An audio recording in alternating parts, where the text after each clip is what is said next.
difference between what we are aware of now and what we can do as a result of this expanded awareness would boggle the mind of anyone living 100 years ago. Perception and learning. However, we must be careful not to equate storage capacity with learning capacity. Learning and becoming aware of what is available to be learned is not just a function of storage capacity. If it were, then what would stop us from knowing everything? And if we knew everything, then what would stop us from perceiving every possible characteristic, property, or trait of everything that is expressing itself in any given moment? What stops us now? These questions get to the very heart of why you have to understand that mental components like memories, distinctions, and beliefs exist as energy. Anything that is energy has the potential to act as a force expressing its form.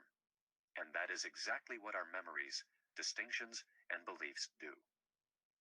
They act as a force on our senses from the inside, expressing their form and content, and, in the process of doing so, they have a profoundly limiting effect on the information we perceive in any given moment, making much of the information that is available from the environment's perspective, and the possibilities inherent within that information, literally invisible. I am saying here that in any given moment, the environment is generating an enormous amount of information about its properties, characteristics, and traits. Some of that information is beyond the physiological range of our senses. For example, our eyes can't see every wavelength of light, nor can our ears hear every frequency of sound the environment produces. So, there's definitely a range of information that is beyond the physiological capabilities of our senses. What about the rest of the information the environment is generating about itself? Do we see, hear, taste, smell, or feel through our senses every possible distinction, trait, and characteristic being expressed by everything that is within the physiological range of our senses? Absolutely not. The energy that's inside of us will categorically limit and block our awareness of much of this information by working through the same sensory mechanisms the external environment works through. Now, if you take a moment and think about it, some of what I just said should be self-evident. For example, there are many ways in which the external environment can express itself that we don't perceive simply because we haven't learned about them yet. This is easy to illustrate. Think back to the first time you ever looked at a price chart. What did you see? Exactly what did you perceive? With no previous exposure, I'm sure, like everyone else, you saw a bunch of lines that had no meaning. Now, if you're like most traders, when you look at a price chart, you see characteristics, traits, and behavior patterns that represent the collective actions of all the traders who participated in those particular trades. Initially, the chart represented undifferentiated information. Undifferentiated information usually creates a state of confusion, and that's probably what you experienced when you first encountered a chart. Gradually, however, you learned to make distinctions about that information, such as trends and trend lines, consolidations, support and resistance, retracements or significant relationships between volume and open interest and price action, just to name a few. You learned that each of these distinctions in the market's behavior represented an opportunity to fulfill some personal need, goal, or desire. Each distinction now had a meaning and some relative degree of significance or importance attached to it. Now, I want you to use your imagination and pretend that I just set before you the very first price chart you ever saw. Would there be a difference between what you see now and what you saw then? Absolutely. Instead of a bunch of undifferentiated lines, you would see everything you've learned about those lines between then and now. In other words, you would see all the distinctions you've learned to make, as well as all the opportunities those distinctions represent. Yet, everything you can see as you look at the chart now existed then, and furthermore, was available to be perceived. What's the difference? The structured energy that's inside of you now, the knowledge you have gained, acts as a force on your eyes, causing you to recognize the various distinctions that you've learned about. Since that energy wasn't there the first time you looked at the chart, all the opportunities that you now see were there, but at the same time, invisible to you. Furthermore, unless you've learned to make every possible distinction based on every possible relationship between the variables in that chart, what you haven't learned yet is still invisible. Most of us have no concept of the extent to which we are continually surrounded by the invisible opportunities inherent in the information we're exposed to. More often than not, we never learn about these opportunities, and as a result, they remain invisible. The problem, of course, is that unless we're in a completely new or unique situation, or we're operating out of an attitude of genuine openness, we won't perceive something that we haven't learned about yet. To learn about something, we have to be able to experience it in some way. So, what we have here is a closed loop that prevents us from learning. Perceptual closed loops exist in all of us, because they are natural functions of the way mental energy expresses itself on our senses. Everyone has heard the expression, people see what they want to see. I would put it a little differently. People see what they've learned to see, and everything else is invisible until they learn how to counteract the energy that blocks their awareness of whatever is unlearned and waiting to be discovered. To illustrate this concept and make it even clearer, I am going to give you another example, one that demonstrates how mental energy can affect how we perceive and experience the environment in a way that it actually reverses the cause and effect relationship. Let's look at a very young child's first encounter with a dog. Because it's a first-time experience, the child's mental environment is a clean slate, so to speak, with respect to dogs. He won't have any memories, and certainly no distinctions about a dog's nature. Therefore, up to the moment of his first encounter, from the child's perspective, dogs don't exist. Of course, from the environment's perspective, dogs do exist, and they have the potential to act as a force on the child's senses to create an experience. In other words, dogs expressing their nature can act as a cause to produce an effect inside the child's mental environment. What kind of effect are dogs capable of producing? Well, dogs have a range of expression. By range of expression, I mean dogs can behave in a number of ways toward humans. They can be friendly, loving, protective, and fun to play with. Or they can be hostile, mean, and dangerous, just to name a few of the many behaviors they're capable of. All of these traits can be observed, experienced, and learned about.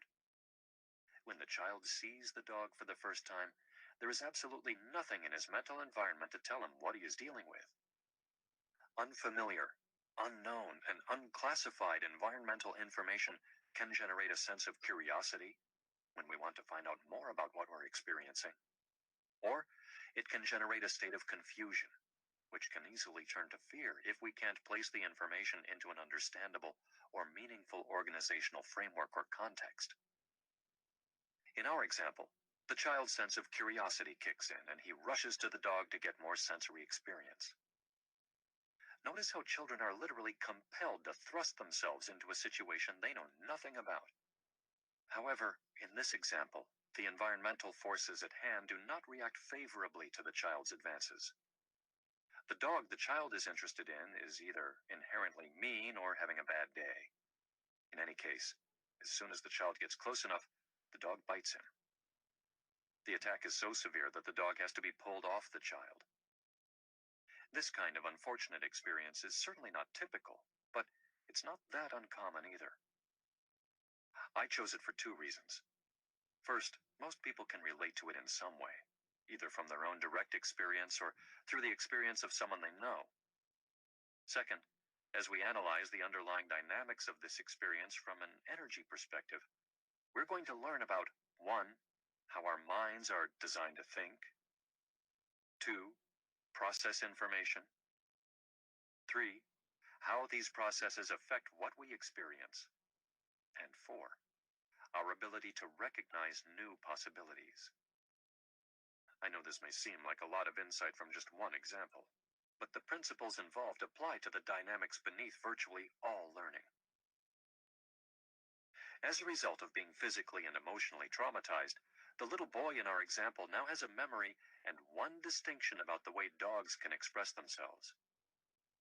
If the boy's ability to remember his experiences is normal, he can store this incident in a way that represents all of the senses the experience had an impact on. For example, the attack can be stored as mental images based on what he saw, as well as mental sounds representing what he heard, and so on. Memories representing the other senses will work the same way. However, the kind of sensory data in his memory is not as important as the kind of energy the sensory data represents. We basically have two kinds of mental energy. Positively charged energy, which we call love, confidence, happiness, joy, satisfaction, excitement, and enthusiasm, to name a few of the pleasant ways we can feel. And negatively charged energy, representing fear, terror, dissatisfaction, betrayal, regret, anger, confusion, anxiety, stress, and frustration, all representing what is commonly referred to as emotional pain. Because the boy's first experience with the dog was intensely painful, we can assume that regardless of what senses were affected, all of his memories of this experience will be painful, unpleasant feeling, negative energy. Now, what effect will this negatively charged mental energy have on his perception and behavior if and when he encounters another dog? The answer is so obvious that it may seem ridiculous even to ask, but the underlying implications are not obvious, so bear with me. Clearly, the moment he comes into contact with another dog, he will experience fear. Notice that I used the word another to describe the next dog he has any contact with. What I want to point out is that any dog can cause the boy to feel fear, not just the one that actually attacked him. It won't make a bit of difference if the next dog he comes into contact with is the friendliest dog in the world, one whose nature is only to express playfulness and love. The child will still be afraid. And furthermore, his fear could quickly turn to unrestrained terror, especially if the second dog, seeing a child and wanting to play, attempts to approach him. Each of us has at one time or another witnessed a situation in which someone was experiencing fear when, from our perspective, there wasn't the least bit of danger or threat. Although we may not have said it, we probably thought to ourselves that this person was being irrational. If we tried to point out why there was no need to be afraid, we probably found out that our words had little, if any, impact. We could easily think the same thing about the boy in our example, that he is just being irrational, because it's clear from our perspective that other possibilities exist than the one his mind is focused on. But is his fear any less rational than, let's say, your fear or hesitation about putting on the next trade when your last trade was a loser?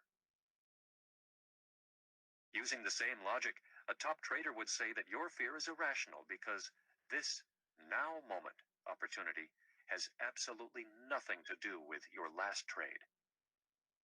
Each trade is simply an edge with a probable outcome, and statistically independent of every other trade. If you believe otherwise, then I can see why you're afraid, but I can assure you that your fears are completely unfounded. Perception and risk. As you can see, one person's perception of risk can easily be perceived as irrational thinking by another. Risk is relative, but to the person who perceives it in the moment, it seems absolute and beyond question. When the child encountered his first dog, he was bubbling with excitement and curiosity. What is it about the way our minds think and process information that could automatically flip the boy into a state of fear the next time he encounters a dog, even if it's months or years later? If we look at fear as a natural mechanism warning us of threatening conditions, then what is it about the way our minds function that would automatically tell the boy that the next encounter with a dog is something to be afraid of? What happened to the boy's natural sense of curiosity? There is surely more to learn about the nature of dogs than this one experience has taught him.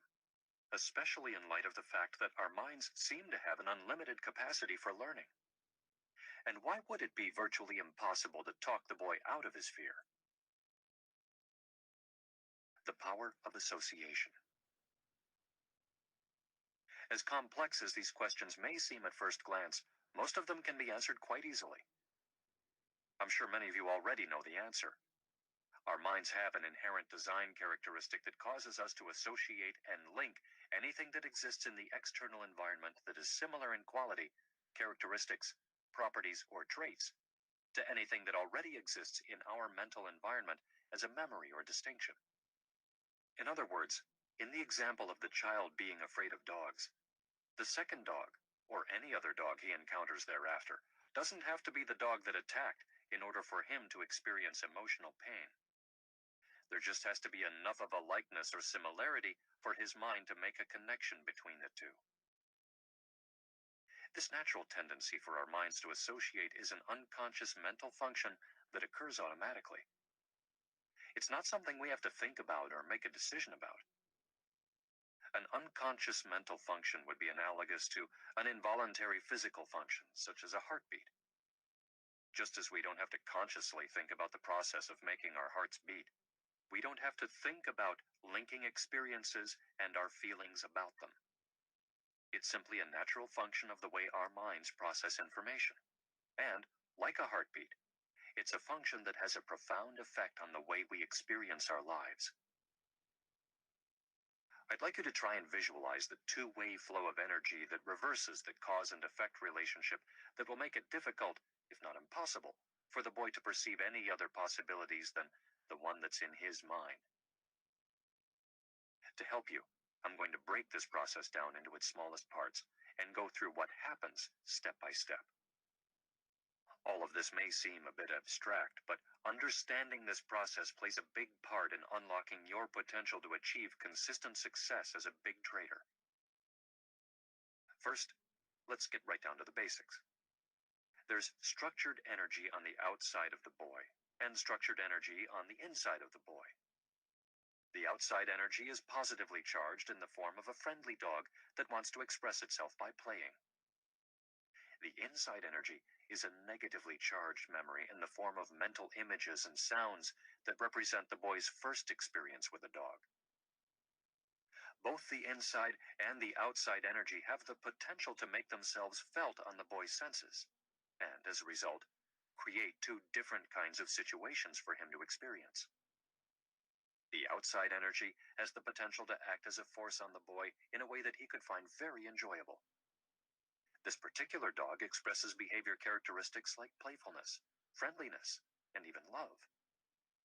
But keep in mind that these are characteristics that the child still has not experienced in a dog, so from his perspective, they don't exist. Just as in the price chart example I presented earlier, the child won't be able to perceive what he hasn't yet learned about, unless he is in a state of mind that is conducive to learning. The inside energy also has potential, and is just waiting, so to speak, to express itself. But it will act on the boy's eyes and ears in a way that causes him to feel threatened. This in turn will create an experience of emotional pain, fear, and possibly even terror. From the way I've set this up, it may seem as if the boy has a choice between experiencing fun or experiencing fear, but that's really not the case, at least not in the moment. Of the two possibilities that exist in this situation, he will undoubtedly experience the pain and fear instead of the fun. This is true for several reasons. First, as I've already indicated, our minds are wired to automatically and instantaneously associate and link information that has similar characteristics, properties, and traits. What's outside of the child in the form of a dog looks and sounds similar to the one that's in his mind. However, the degree of similarity that is necessary for his mind to link the two is an unknown variable, meaning I don't know the mental mechanism that determines how much or how little similarity is required for our minds to associate and link two or more sets of information. Since everyone's mind functions in a similar way, but at the same time is unique, I would assume there is a range of tolerance for similarity or dissimilarity, and each of us has a unique capacity somewhere within the range. Here's what we do know. As this next dog comes into contact with the boy's eyes and ears, if there is enough similarity between the way it looks or sounds and the dog that's embedded in his memory, then his mind will automatically connect the two. This connection, in turn, will cause the negatively charged energy in his memory to be released throughout his body, causing him to be overcome with a very uncomfortable sense of foreboding or terror. The degree of discomfort or emotional pain that he experiences will be equivalent to the degree of trauma that he suffered as a result of his first encounter with the dog. What happens next is what psychologists call a projection. I'm going to refer to it simply as another instantaneous association that makes the reality of the situation from the boy's perspective seem like the absolute, unquestionable truth. The boy's body is now filled with negatively charged energy. At the same time, he is in sensory contact with the dog. Next, his mind associates whatever sensory information his eyes and ears perceive with the painful energy he's experiencing inside himself, which makes it seem as if the source of his pain and fear is the dog he is seeing or hearing in that moment. Psychologists call the dynamics of what I just described a projection because, in a sense, the boy is projecting the pain he is experiencing in the moment onto the dog. That painful energy then gets reflected back to him so that he perceives a dog that is threatening, painful, and dangerous. This process makes the second dog identical in character, properties, and traits to the one that is in the boy's memory bank, even though the information the second dog is generating about its behavior is not identical, or even similar to the behavior of the dog that actually attacked the boy. Since the two dogs, the one in the boy's mind and the one outside of the boy's mind, feel exactly the same, it's extremely unlikely the boy will be able to make any type of distinctions in the second dog's behavior that would suggest to him it is any different than the one in his mind. So, instead of perceiving this next encounter with the dog as an opportunity to experience something new about the nature of dogs, he perceives a threatening and dangerous dog. Now, if you think about it for a moment, what is it about this process that would indicate to the boy that his experience of the situation was not the absolute, unquestionable truth? Certainly the pain and fear that he experienced in his body was the absolute truth. But what about the possibilities that he perceived? Were they true? From our perspective, they weren't. However, from the boy's perspective, how could they be anything but the true reality of the situation? What alternatives did he have? First, he can't perceive possibilities that he hasn't learned about yet, and it is extremely difficult to learn anything new if you're afraid. Because, as you already well know, fear is a very debilitating form of energy. It causes us to withdraw, to get ready to protect ourselves, to run, and to narrow our focus of attention. All of which makes it very difficult, if not impossible, to open ourselves in a way that allows us to learn something new. Second, as I have already indicated, as far as the boy is concerned, the dog is the source of his pain, and in a sense this is true. The second dog did cause him to tap into the pain that was already in his mind, but it was not the true source of that pain. This was a positively charged dog that got connected to the boy's negatively charged energy by an automatic, involuntary mental process, functioning at speeds faster than it takes to blink an eye, a process that the boy has absolutely no awareness of. So, as far as he's concerned, why would he be afraid if what he perceived about the dog wasn't the absolute truth? As you can see, it wouldn't make any difference how the dog was acting, or what someone might say to the contrary about why the boy shouldn't be afraid, because he will perceive whatever information the dog is generating about itself, regardless of how positive, from a negative perspective. He will not have the slightest notion that his experience of pain, fear, and terror was completely self-generated. Now, if it's possible for the boy to self-generate his own pain and terror, and at the same time Be firmly convinced that his negative experience was coming from the environment. Is it also possible for traders to self-generate their own experiences of fear and emotional pain as they interact with market information and be thoroughly convinced that their pain and fear was completely justified by the circumstances? The underlying psychological dynamics work in exactly the same way.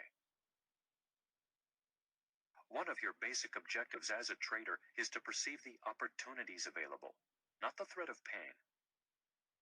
To learn how to stay focused on the opportunities, you need to know and understand in no uncertain terms the source of the threat. It's not the market. The market generates information about its potential to move from a neutral perspective. At the same time, it provides you, the observer, with an unending stream of opportunities to do something on your own behalf.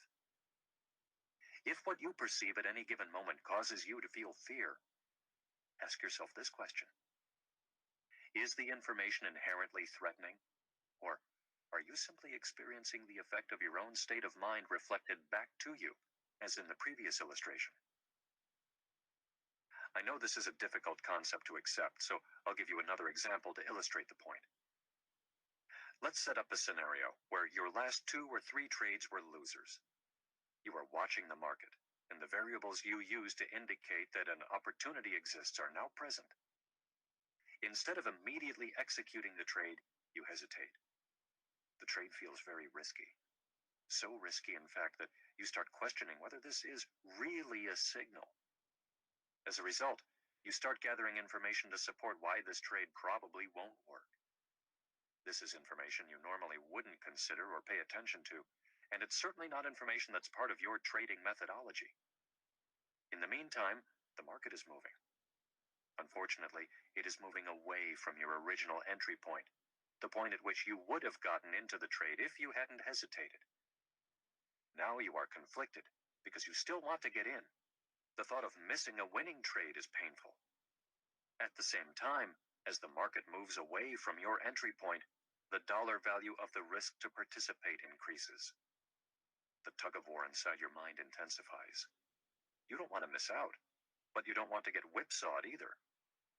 In the end, you do nothing, because you are paralyzed by the conflict. You justify your state of immobility by telling yourself that it's just too risky to chase the market, while you agonize over every tick the market moves in the direction of what would have been a nice winning trade. If this scenario sounds familiar, I want you to ask yourself whether, at the moment you hesitated, you were perceiving what the market was making available, or perceiving what was in your mind reflected back to you. The market gave you a signal, but you didn't perceive the signal from an objective or positive perspective. You didn't see it as an opportunity to experience the positive feeling you would get from winning or making money. But that's exactly what the market was making available to you. Think about this for a moment. If I changed the scenario so that your last 2 or 3 trades were winners instead of losers, would you have perceived the signal any differently? Would you have perceived it more as an opportunity to win than you did in the first scenario? If you were coming off 3 winners in a row, would you have hesitated to put that trade on? Very unlikely. In fact, if you're like most traders, you probably would have been giving very strong consideration to loading it up, putting on a position much larger than your normal size. In each situation, the market generated the same signal, but your state of mind was negative and fear-based in the first scenario, and that caused you to focus on the possibility of failure, which in turn caused you to hesitate. In the second scenario, you hardly perceived any risk at all. You may even have thought the market was making a dream come true. That, in turn, would make it easy, if not compelling, to financially overcommit yourself. If you can accept the fact that the market doesn't generate positively or negatively charged information as an inherent characteristic of the way it expresses itself, then the only other way information can take on a positive or negative charge is in your mind. And that is a function of the way the information is processed. In other words, the market doesn't cause you to focus on failure and pain, or on winning and pleasure. What causes the information to take on a positive or negative quality is the same unconscious mental process that caused the boy to perceive the second dog as threatening and dangerous, when all the dog was offering was playfulness and friendship. Our minds constantly associate what's outside of us, information, with something that's already in our mind, what we know, making it seem as if the outside circumstances and the memory, distinction, or belief these circumstances are associated with are exactly the same. As a result, in the first scenario, if you are coming off 2 or 3 losing trades, the next signal the market gives you that an opportunity was present will feel overly risky. Your mind is automatically and unconsciously linking the now moment with your most recent trading experiences. The link taps you into the pain of losing, creating a fearful state of mind and causing you to perceive the information you're exposed to in that moment from a negative perspective. It seems as if the market is expressing threatening information. So, of course, your hesitation is justified. In the second scenario, the same process causes you to perceive the situation from an overly positive perspective, because you are coming off 3 winners in a row. The association between the now moment and the elation of the last 3 trades creates an overly positive or euphoric state of mind, making it seem as if the market is offering you a riskless opportunity. Of course, this justifies overcommitting yourself. In Chapter 1, I said that many of the mental patterns that cause traders to lose and make errors are so self-evident and deeply ingrained that it would never occur to us that the reason we aren't consistently successful is because of the way we think. Understanding, becoming consciously aware of, and then learning how to circumvent the mind's natural propensity to associate is a big part of achieving that consistency. Developing and maintaining a state of mind that perceives the opportunity flow of the market without the threat of pain or the problems caused by overconfidence will require that you take conscious control of the association process. Chapter 6: The Market's Perspective. For the most part, a typical trader's perception of the risk in any given trading situation is a function of the outcome of his most recent 2 or 3 trades, depending on the individual. The best traders, on the other hand, are not impacted, either negatively or too positively, by the outcomes of their last 2 or even their last several trades. So their perception of the risk of any given trading situation is not affected by this personal, psychological variable. There's a huge psychological gap here that might lead you to believe that the best traders have inherent design qualities in their minds that account for this gap. But I assure you this is not the case. Every trader I've worked with over the last 18 years has had to learn how to train his mind to stay properly focused in the now moment opportunity flow. This is a universal problem and has to do both with the way our minds are wired and our common social upbringing, meaning this particular trading problem is not person-specific. There are other factors relating to self-esteem that may also act as obstacles to your consistent success. But what we are going to discuss now is the most important and fundamental building block to your success as a trader. The uncertainty principle. If there is such a thing as a secret to the nature of trading, this is it. At the very core of one's ability, 1. To trade without fear or overconfidence. 2. Perceive what the market is offering from its perspective. 3. Stay completely focused in the now moment opportunity flow. And 4. Spontaneously enter the zone. It is a strong, virtually unshakable belief in an uncertain outcome with an edge in your favor. The best traders have evolved to the point where they believe, without a shred of doubt or internal conflict, that anything can happen. They don't just suspect that anything can happen or give lip service to the idea. Their belief in uncertainty is so powerful that it actually prevents their minds from associating the now moment, situation, and circumstance with the outcomes of their most recent trades. By preventing this association, they are able to keep their minds free of unrealistic and rigid expectations about how the market will express itself. Instead of generating the kind of unrealistic expectations that more often than not result in both emotional and financial pain.